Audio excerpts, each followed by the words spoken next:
Dozens of people in Danville are joining the fight against gun violence. And they're doing it in a somewhat seasonal way. WCIA3's Courtney Bunting is with us. So, Courtney, explain all that.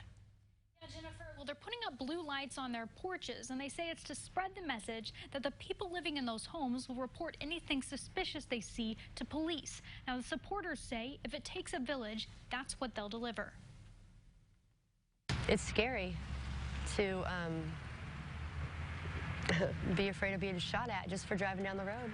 What started as a tiny glow here and there is turning into a movement. We want people to know if they cause trouble, we're going to call the police, and the police are going to come. And we have no problem running you right out of town. These small blue bulbs might seem like a sign of the holiday, but they won't be coming down in January. It's just a show of support. I just think it'll stand out from the normal light, porch light, and maybe it'll make them think twice about coming to the neighborhood with some trouble. The effort started in Danville, but supporters say it's spreading to the entire county. It's not just the blue light. It's see something, say something. It's be observant of what's going on around you. A week of gun violence has Dante Delamore determined to do something.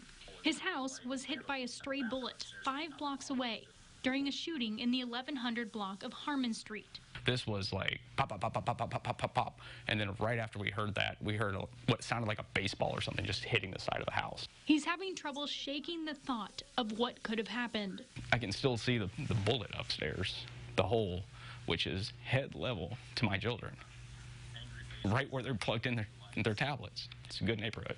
Was a good neighborhood, but it is what it is. Whether it's a blue light or word of mouth, all these people agree that the violence won't stop unless someone steps up. It would be nice to hopefully maybe somebody would see their own children in that situation. And maybe somebody will say something. Police have not made any arrests in either of those 2 shootings from this week. If you have information on either of them, you're asked to call police. Jennifer. And hopefully the emotion that he was showing, people are listening to that and seeing it and stopping. That was his goal. All right, thank you.